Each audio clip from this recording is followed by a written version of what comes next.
fishing, it's in my soul. Welcome to the Salt Strong Podcast, disrupting fishing entertainment as you know it. Prepare to laugh. Prepare to get to know fishing legends in a whole new and unfiltered way. And on occasion, you might even learn a thing or two about fishing. Here's your host, Joe Simons. Like diamonds. What's up, Salt Strong Nation? Joe Simons, like diamonds, here with Luke Simons. Like diamonds. There, he's still got it. We're talking about what is perhaps, this is a question, not a statement, the best flounder lure of all time. And here's what happened. And this is why this is not a statement. We really want to get feedback from you. We were having an internal discussion with our fishing coaches, Tony and Pat and Evan and Rich, and we're all talking about our PB flounders and then what lure or bait do we catch it on. And one after another kept saying, well, man, I got my biggest one ever on a jerk shad. And we're like, that's crazy. And then I think Cameron had mentioned watching one of John Skinner's videos. And, Skinner does some amazing flounder footage, right, Luke? Remember that one video with the underwater? And that was all bucktails. That was obviously, super deep. Some was, 60 feet deep. But some of his biggest ones ever, more shallow water, like 7 feet or less, have all been on a jerk shad. And so we're like, well, man, is this like one of the best lures? Remember, I'm holding the Alabama Leprechaun in my hands for those of you watching. And remember, it was like the very first time we went out and tested this. And I think you thought you had like a snook on or something. We're like, man, this is a big fish. And we pulled it up. It was like a monster flounder, like one of the biggest ones you've caught, kind of by accident on this Alabama Leprechaun jerk shad. Kind of crazy. Is it a coincidence, or is this thing really just a flounder magnet? Yeah, and I think the difference is quantity versus quality. Because I personally would, granted, like that was it was definitely my biggest flounder ever in Tampa Bay. That one that you're talking about, first day using this is a 5-inch jerk shad called the Alabama Leprechaun, but and rigged on a weighted hook too, so up in the shallow waters. Now I've got multiple over 20-inch flounder with that same type of setup, whereas 5-inch jerk shad, rigged on weighted hook and just bouncing along shallow grass flats. Those flounder will sit up in the, on some grass right next to the or on some sand right next to the grass and just wait on a mullet to come by and eat it. And usually those flounder are going to be bigger ones. But Skinner is using the same lure in the deeper water, which is really cool. So he's basically vertical jigging, just like drifting over like 40 to 80 feet of water, and just basically just bouncing along the bottom as he drifts and catching giants, like 10 pounds plus. But with big jig heads on a jerk shad. Yeah. Yeah. So same lure, just rigged on a jig head so that it goes down deep. For me, my biggest quantity of flounder has been on paddle tails. So like, that's why I personally think that like a paddle tail, even a smaller one, like a 3-inch paddle tail, is probably what has caught most of my flounder. But my average size per catch has been highest on this type of setup, where it's a jerk shad and rigged on a weighted hook to just bounce. I'm really targeting redfish and snook and trout with this, but there's a lot of times those big flounder will come up on the flats, and just up there to pick off mullet, and if they see a nice looking lure dart in front of their face, they're going to eat it. And so for that reason, that's why, at least I think that my personal best average has been on the jerk shad versus the paddle tail. Cool. Yeah, we once again love to hear your thoughts on it. So let's talk about the jerk shad. I think it's maybe not used as often as a paddle tail. Paddle tails are just pretty simple. I would say anyone, quote unquote, can kind of use it, right? It's as easy as putting on a jig head, for instance, and throwing it out and doing a straight retrieve. This takes a little bit more. This is a little bit more finesse in general. A lot of times we personally are using them, as Luke said, shallower water, skipping up underneath mangroves, and you're popping it off the bottom. It looks like a little scared shrimp, right? Darting off the bottom. So it's a little bit more, I'm not going to say super advanced, because that's not true, but it's a little bit more advanced than like a paddle tail. When do you advise people to use jerk shads in general? So yeah, jerk shads, as you mentioned, they're more of at least an intermediate skill lure, because it requires the angler to actually give the lure motion. Yes, they still will catch fish. Like some people do troll. Like I've actually caught over a trout over 20 inches just trolling one of these lures behind the kayak one day. But in most cases, the best strikes are going to happen from letting the lure fall and then giving a twitch or a double twitch, and it basically mimics a scared shrimp and an injured bait fish. That's really why it's so effective.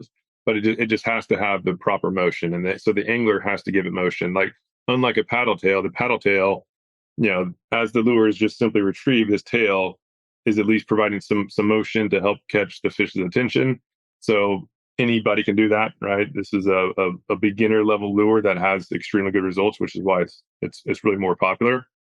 But when I was doing tournament fishing, most of our money fish were caught on jerk shads because they just do a better job on generating strikes from fish that otherwise are too smart or just really not hungry. Like there's a big trout that just ate a 10-inch mullet.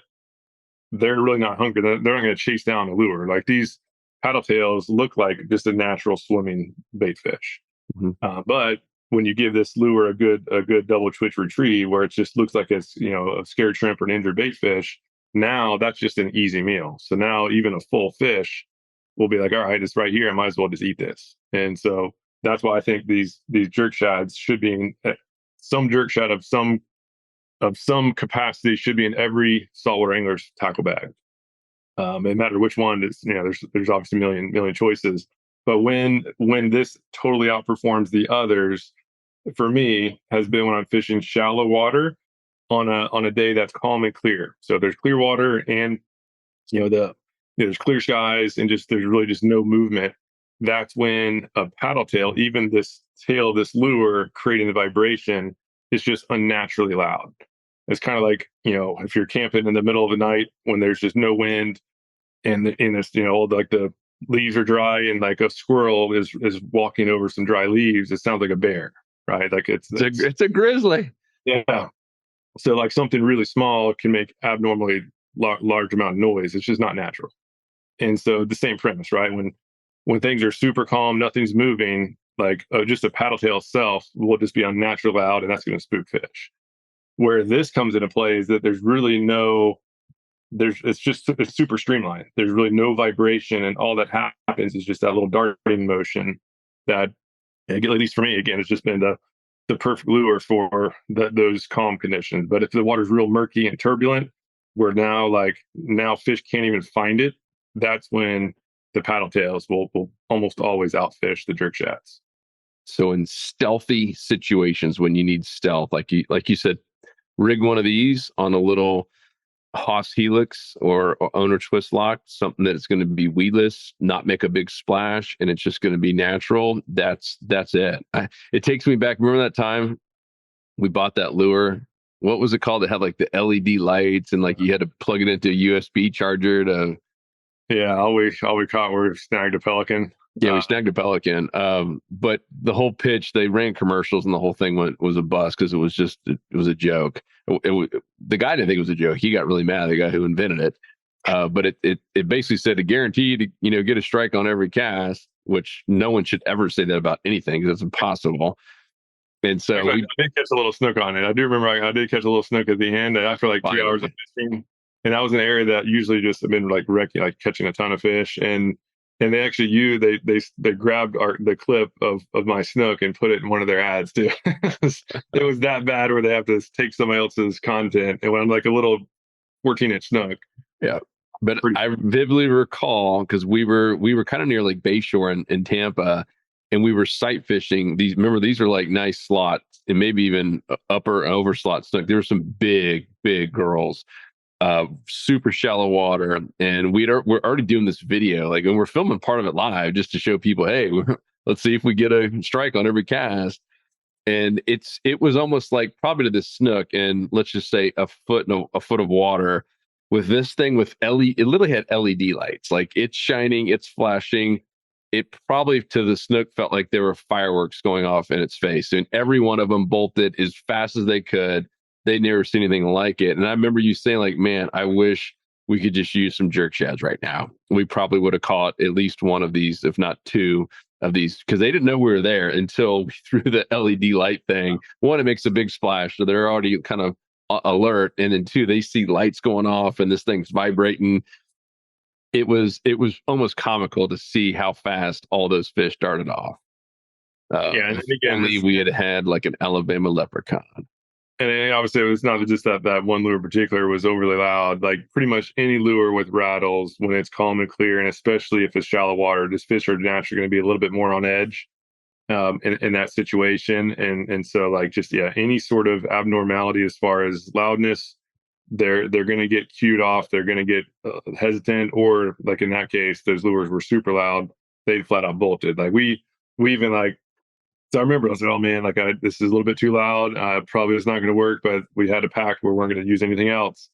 And so I casted like 15 feet over and well off to the side, hoping that they would at least sense it and start moving towards it to see what was up. And even at a large distance, they wanted nothing to do with it, right? It was like the squirrel walking on dry leaves at night. They probably thought it was some giant bird or something that was going to go try to grab at them. But yeah, it's just like, to me, it's really about just thinking, okay, what do I need? So these jerk shads are abnormally good when the water's calm and clear, or when fish are really picky and they're not just actively going after it. Like in the days where fish are active, they'll pretty much hit anything. But there's always going to be some days where maybe after like a full moon and the fish were feeding all night long, and during the daylight, there's really not that active. This type of lure where you can give it these little small twitches, those twitches are what will just trigger the predator instinct, where as long as it's close to their face and they can easily grab it, now they don't have to just, swim 4 feet to grab a meal.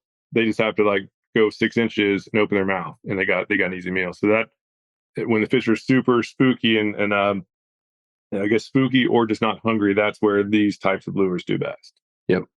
And then cake it. Hey, absolutely cake it with the Dr. Juice saltwater slam set. So as Luke mentioned, spookier fish, slower moving fish, lethargic. This is a great way to slow it down. And it could even sit there for a couple seconds, especially if you got like a tail on redfish and you're just trying to be in stealth mode, let it sit there. And if they come up and smell that with that Dr. Juice, that Dr. Juice has been custom formulated for redfish and speckled trout, snook, and flounder. It's got little shrimp juice in it and baitfish juice and all the little pheromones and the other stuff you can read in the back. It's fascinating how they make this stuff. And I would let that sit. I mean, we've done that even with bass, like in that Georgia lake that I fish sometimes, just sitting there and watching it. And sometimes even doing that little shake of a rod tip, like we do a lot of times in the winter, where it's just it's almost kind of like vibrating off the bottom, and then do a quick little pop, and those fish cannot resist. It's just a reaction strike. They're already kind of looking at it. It smells right. It's kind of, they don't know exactly what it is. As soon as that pops off and they think it's running away from them and retreating, a lot of times they will just absolutely come and crush it. Yeah. And if you're new to this too, like this type of lure is what got me away from live bait. And so when I started finally getting success with lures, because I was using this type of lure for bass fishing. And so I already had, pretty good feel of doing the twitches to generate strikes. And so it was really just about applying it to saltwater. But the biggest impact that I had when bass fishing, I was using regular worm hooks with them. And the biggest thing was going to a weighted hook. And so fishing the shallows, especially if it's calm and clear, this setup is my personal favorite. This is my go-to. And again, most of my tournament winnings came from this type of setup. At that point, I was using a GULP jerk shad, and we'll talk about a recent experiment on the GULP jerk shad versus one of these with Dr. Juice in a second. But this setup with a weighted hook is either a 1/16 ounce weight or 1/8 ounce weight. I do both. For skipping under mangroves and super shallow, I do 1/16. If it's for kind of all purpose, I do 1/8. But long story short, you want that weight on the shank because that acts as a keel. If it's not rigged properly, the lure is prone to helicopter in the water, and that's almost going to guarantee you don't catch fish. So the effective, and that's why this is more of at least an intermediate level lure, because it has to be rigged right and it has to be retrieved properly. If one of those two are off, it's not going to work. But if both of those two are on, this is going to be one of the best fish catching producers, especially on those tough days. Yep. And a good So way to that's do why, it is just right underneath your boat or kayak or even off a dock or marina before you go out, is just pop it off the bottom right below you. And if it's helicoptering or just doesn't look like it's doing an attractive looking dart, then re-rig the sucker. Because we see it with people on our boats, and we always kind of watch just, and we're coaching as well. We're not just, poking fun of them saying, oh, you rigged it wrong. But we're always looking to try to give tips like, hey, it shouldn't be doing this. It shouldn't be rolling over. Let's re-rig that and make sure it's absolutely the if you're going weedless, like you're kind of skin hooking it, make sure it's dead in the middle, not off to one of the sides. It's just little small stuff like that makes a huge difference. yeah, and I would say the best test of all, instead of twitching, is to put it in the water and just take it fast. And when it's rigged properly, it almost like swims. It'll look like this in the water, where it's kind of just going back and forth, and the tail's actually kicking. Whereas otherwise, it's helicoptering. Mm-hmm. But if you have that, if it's rigged perfectly, and like as you move, it's shimmering back and forth. Again, that's when that is almost always going to catch the most fish. So I mentioned before about a lure experiment. Back in my tournament days, it was all gulp jerk shads. That's what I started with, the Zoom Super Fluke, and then realized the value of the weighted hook, and then realized the value of having a good lure with scent. And so in that case, I went over to the gulp jerk shad, and that's like doing tournaments. It got to the point where me and my buddy, like, we stopped even bringing our whole full tackle bags. We would just bring like a plastic bag with extra hooks. And in that case, it was owner twist locks that had these weights on the shank, and some extra leader, and like 10 packs of gulp jerk shads, because you have to go through a ton of them. The fish rip them apart. And that was it. And we were actually profitable 2 years in a row. Obviously we weren't making a living off of it, but we're literally more than paying for all the tournament fees based on from winnings. And that was it. That's all we used. And it's that effective. It flat out works because we just perfected. We got the rigging down pat. We both matched, both had the retrieves, and we were able to adjust the retrieves based on how active the fish were. And that's when, again, the skill level comes into place. But once it's all working, this is really tough to beat. But what Tony did, that surprised me. Like, I never did a formal test on the Alabama leprechaun when it came out. I just started using it and immediately caught a bunch of good fish. So I was like, okay, this is awesome. And they're way less expensive and they last longer. So I just basically made the switch, assuming that they were the same as performance. But Tony did a test where you do 3 casts with one, 3 casts with the other, back and forth, back and forth. And I can't remember the total tally. But I think, so to be clear, this was the Alabama leprechaun jerk shad with the Dr. Juice saltwater slam scent all over it, versus and the it was gulp. Yeah, and as far as color, the Alabama leprechaun, in case you're not watching, just listening, it's a green base. So it's basically green base with gold glitter, some like a little red glitter in there, but it's basically gold, a green base with some glitter on it. And the gulp jerk shad he was using was called watermelon, which is basically the same thing. It's a green base with this leprechaun has more gold on it. Show me the gold. Yeah, I want to know where the gold's at. Show me the gold. It was the closest color pattern that he could have possibly gone with. Rigged on the same weighted hook. In this case, it was the Haas Helix hook. And the leprechaun with Dr. Juice outperformed the gulp in terms of fish caught, which is awesome. And so I think it was like 5-3 or something like that. And he was catching redfish.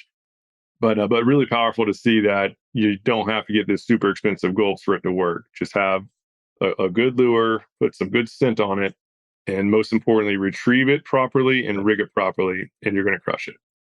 Yep. Yeah. And we'll put a link to that video if you want to see it. Tony obviously, filmed the whole thing, and it's pretty cool. Really interesting. The other thing I want to talk about is the size. This is a 5-inch.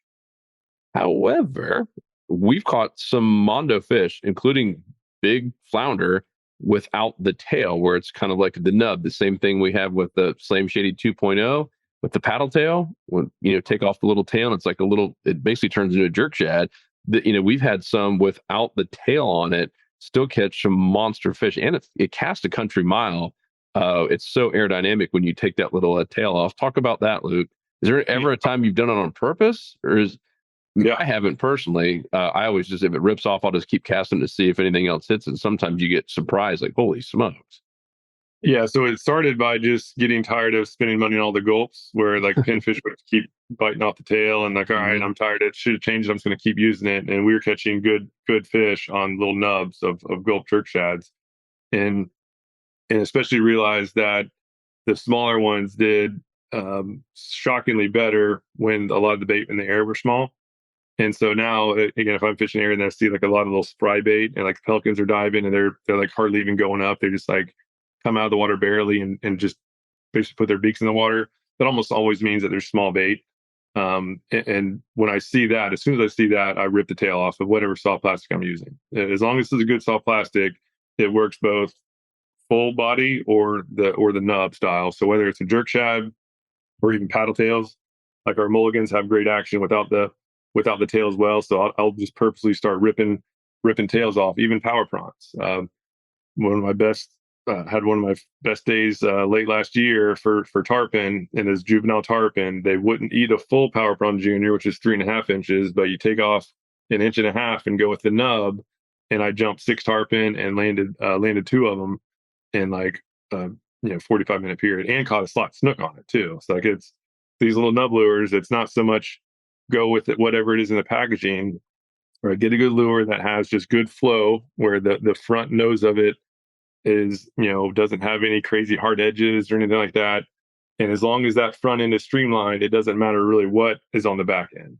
And as Joe said, like usually tear, when I see small bait, I'll tear it off right about at this point, which for those listening, it takes the 5-inch lure down to about 3.5. And that little nub, I'll just tear one off right here for you. Oh, it's painful to watch. Don't show it in the camera. It's going to get edited. Oh god. I'll do it on this one that's rigged. But when that bait's small, then I'll switch over to this little profile. And again, right, the front end is still aerodynamic. It has really good darting motion. But as Joe mentioned, this thing skips incredibly well. It skips noticeably better with the nub than the full. So I'm fishing mangroves. I'll skin hook the top, where I'll put the tip of the hook in the bait, and now I can skip super aggressively up into the mangroves, and it falls down, nice little flutter, and then it just does some nice little darts. It's almost like a walk the dog motion underwater, and fish just crush it. And so that's just again, a benefit of this lure is that as long as it's rigged properly and retrieved properly, you can go at a 5-inch profile or immediately down to a 3.5-inch profile without re-rigging or doing anything, and they both work. So again, that's just the power of this type of lure. I know we talked about for flounder, but again, for snook, redfish, trout, like everything eats it. Like everything eats shrimp and small bait fish, and this is a cool type of lure that mimics both, which is why it's really effective for catching big fish of all 4 of those species. Plus others like mackerel, snapper, just a bunch of stuff. Yeah, I mean, Rich, up there in New Jersey, where Skinner's up there in that New Jersey, New York area, and I mean he's using these jerk shads on big striper. I think he just caught his PB on one of these jerk shads we have. And speaking of that too, if you guys want to try some, depending on when you listen to this, hopefully it's still going on, but we have a moving sale. If you guys haven't heard, we're literally, as we're recording this, we're moving right now, and moved into slightly bigger place. But what we're realizing is we also have to bring in all the rods. Currently we have a third party ships out all of our rods. Now we're bringing all of that in house, which is taking up a ton of room. And so we're trying to make room. And one of the big areas we have a lot of right now, right? Depending on when you listen to this, I think we already sold out of the Gold Digger jerk shad already. But we're just trying to sell a lot of these jerk shads right now and give you guys a heck of a deal. As you probably know, if you followed us for a while, we don't do sales. Our insider members get 20% off or more every single day, 365 days a year, but we don't ever do sales like this. We're doing 80% off to insider members, which is crazy. So normally a pack of 7 of these costs $5. We're down to $1. No brainer. So check it out. I would go there like right now and make sure we haven't turned it off, because we are going to turn it off soon, if not already. But that's your chance to bulk up on some of these.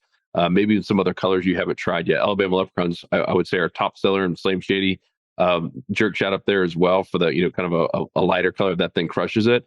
I would personally be buying both of those, and then Fred. That's another one. Some people just love that pink with a ton of glitter inside of that. I personally like the Slam Shady and Alabama leprechaun myself.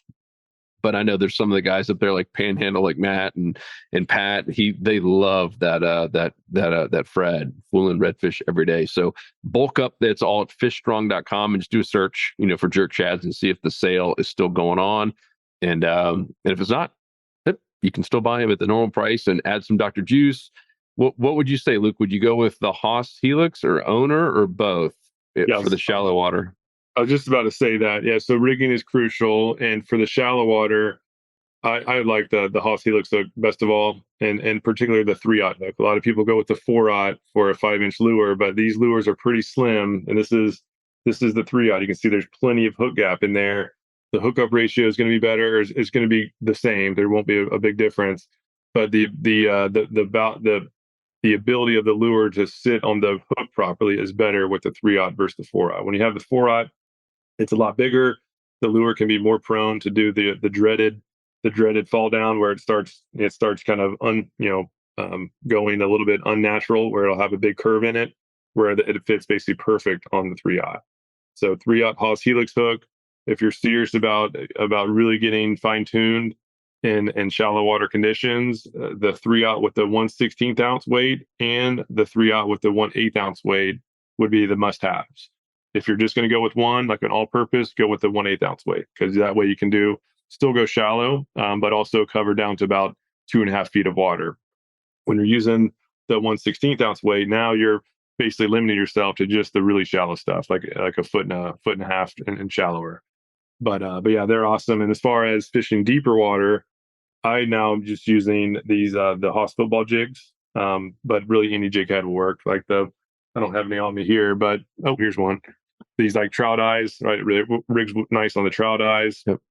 But as far as the size hook, like a 2/0 or 3/0 hook, fits really nice with this type lure. So deeper water jig head works great. Shallow water weighted hook is shockingly good.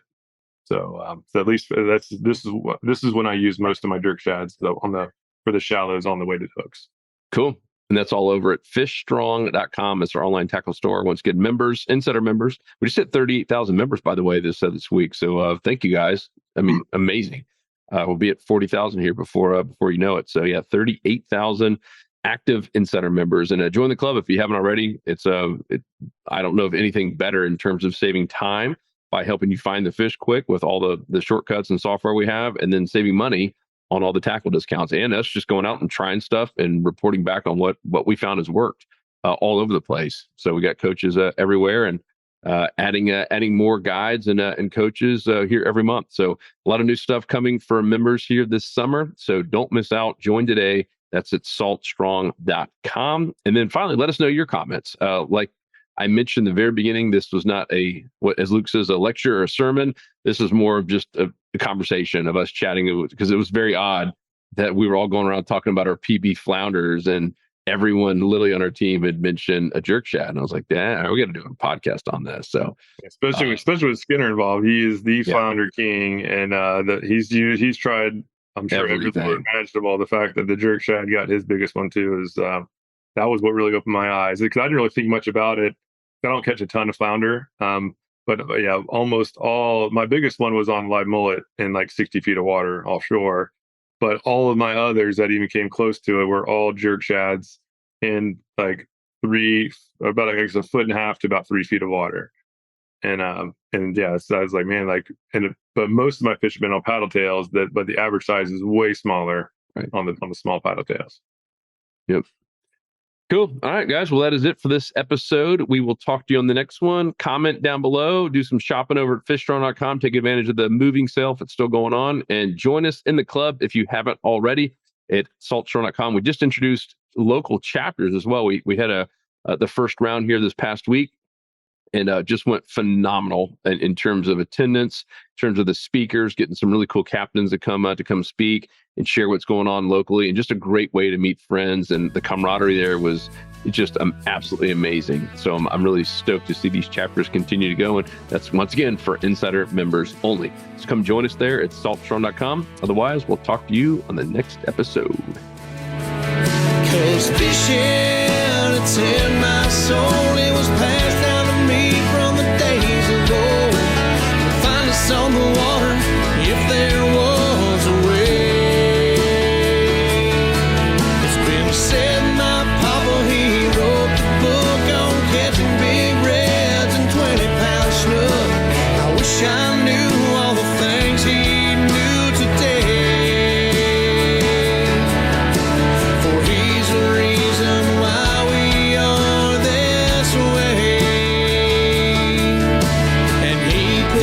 passion in her soul.